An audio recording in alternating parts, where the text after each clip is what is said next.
So what connects an Egyptian schoolboy, Ottoman harems, and a deaf god in Indonesia? What connects them all? 3,000 years of visual gestural language.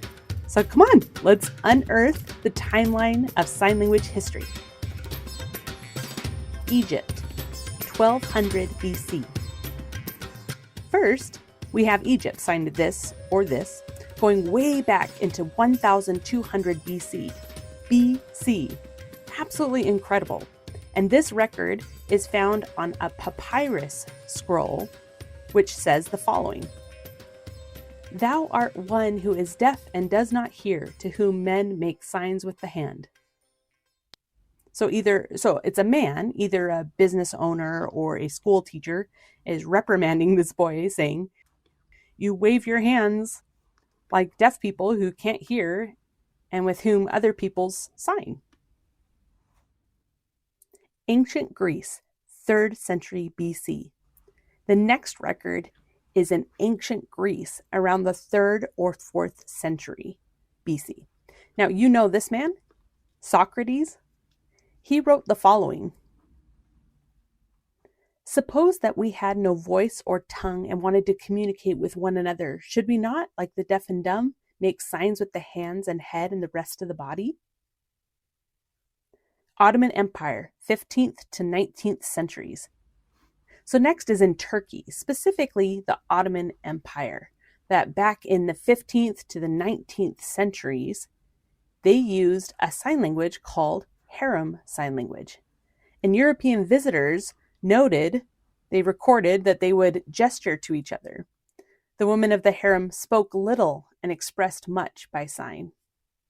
Old Kent, Britain, 1666.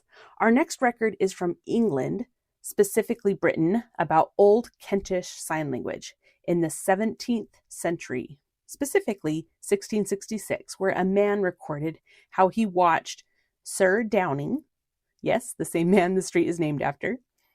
He was chatting with a deaf servant, and the two of them were chatting about the recent Great Fire in London.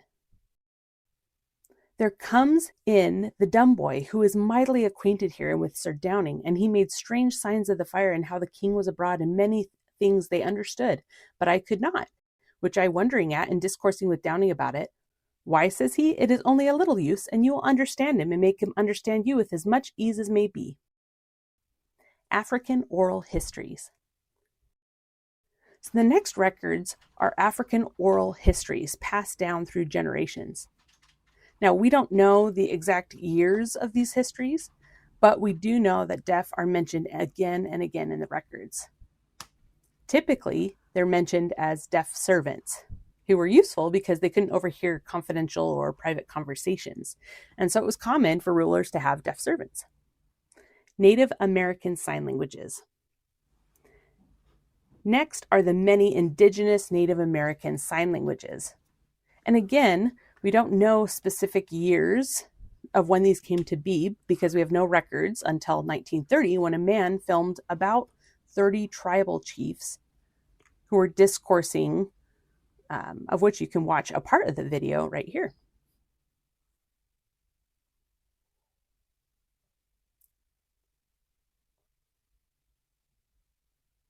Monastic sign systems, 10th century to present day.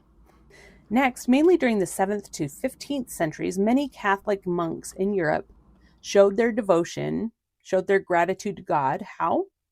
Silence. So they took vows of silence for some until the end of their lives. So how did they communicate with each other? Well, gestures, and which over time became more and more of signed systems. And there were many of these monastic sign systems in places like Spain, Ireland, and France.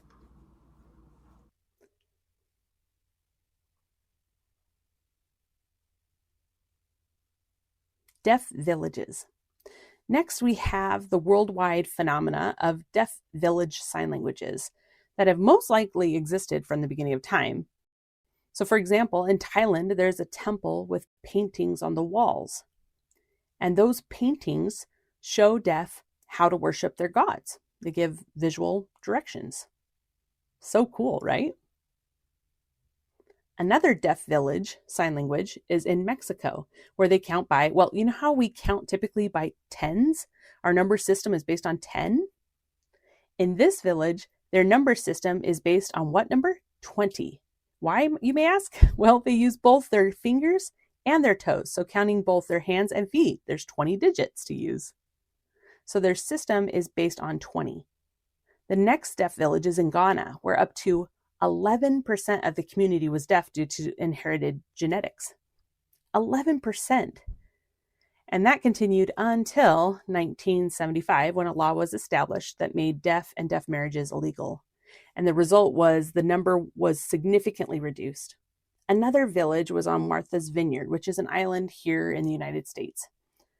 Martha's Vineyard is such a long name that it's usually abbreviated MV, where the first deaf man moved to the island from Europe, specifically from Kent in England. Remember how I mentioned this before, 1666? Mentioned Old Kentish Sign.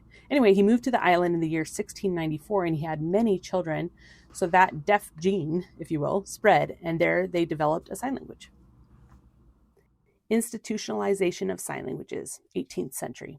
So the 18th century was when deaf schools were established, starting with a priest named Abbé. His sign name is like fencing, Abbé. He established the first known deaf school ever. And it's interesting because he already knew many monks who signed. So the concept of teaching through sign wasn't a new idea, it wasn't a new concept. But then he also met two women, two sisters who were deaf, who knew the old French sign language.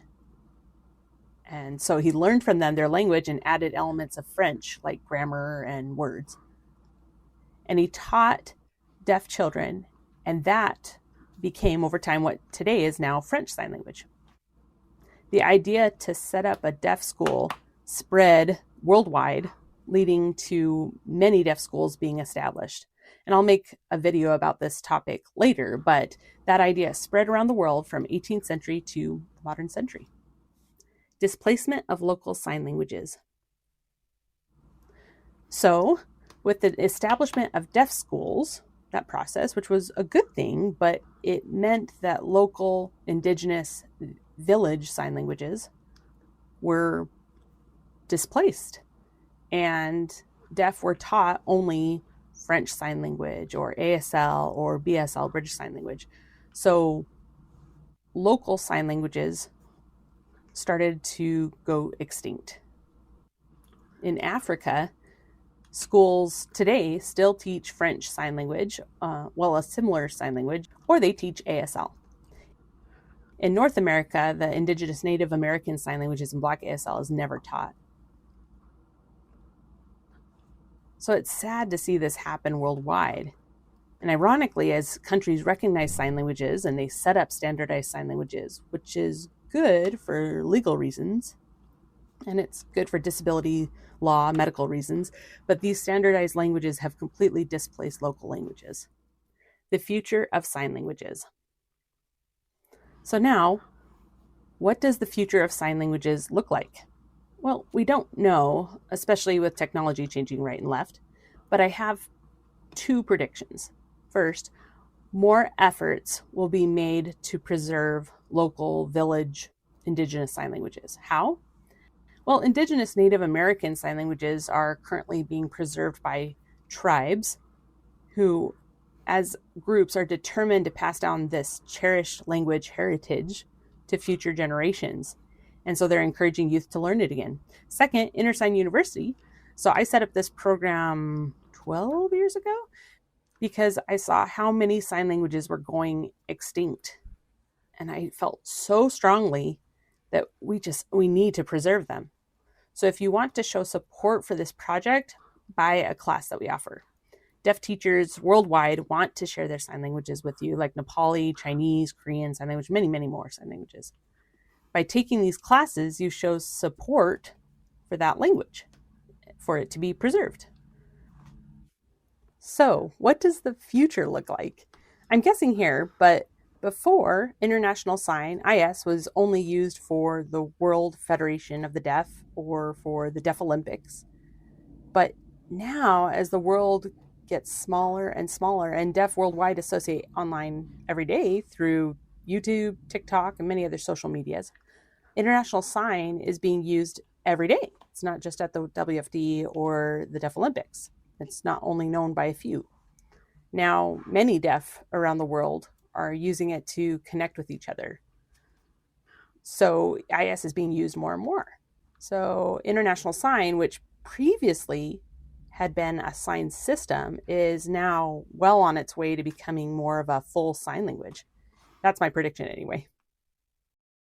Wow, so is 3,000 years of sign language history over? Not at all. It will continue. So come, it's time to start learning and preserving sign languages for future generations.